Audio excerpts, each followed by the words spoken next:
mooy nga xam ne lii du dëgg yow sa bopp mi ngi koy wax xam nga ne lii du dëgg waaye nga wax loolee saxal loo xam ni yow sa bopp xam nga ne lii nga saxal du dëgg moom sëñ bi dajaa teg ne wa huwa qabixun mujibun ida jala laanata dil jalali fii ma nuqila maanaam wax lu du dëgg day sabab rëbbum suñu borom tabaraka wa taala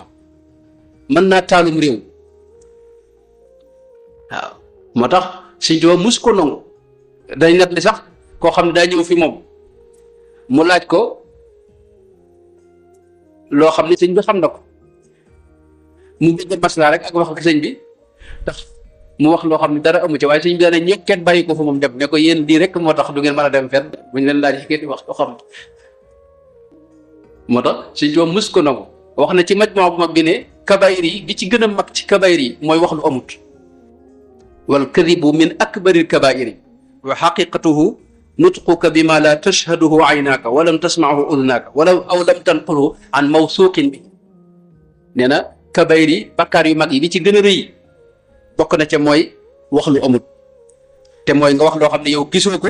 séeréegoo ko xamoo ko fekkiwoo ko déggoo ko fenn itam te demut na nga ko waxee moo tax lu xaraam la ci lislaam wax lu amut dafa bokk ci gën a xaraam suñu borom bi aaye ko ci alquranul karim mas na ko déggee ci li mu wax ne wala taqfu ma laysa laka bihi ilm inna samaa wal basara wal fuaada kullu ulaika kaana anhu masula yu yëpp suñu borom da lay laaj li nga ci jëf mooy li nga wax ci saw làmmiñ suñu borom da koy lijjanti Seydina Abdullah ibnu Jaraat wax nañ ne dafa ñëw ci yonente bi sallallahu alayhi wa sallam nee na sax man maa laaj yonente bi xadis bu xaw a gudd waaye mujj ga da ko laaj ne ko hal yakdibul muminu ndax ab julit dana wax ki gëm yàlla al mumin ndax dina wax li du dëgg nee na yonente bi ne ko laa te da ko njëkk a laaj ndax ab julit ku gëm yàlla dina njaaloo mu ne ko waaw mën na ko def ak mooy yàlla ndax dina def leneen yu bare bari mu ne ko mën naa nekk waaye ba nga ko laajee ndax dana wax lu du dëgg dana ko déedéet daal cee teg moom yonente bi ne innama yaftari alkadiba alladina laa yuminun loolu suñu borom moo ko wax mooy wax lu dëgg moom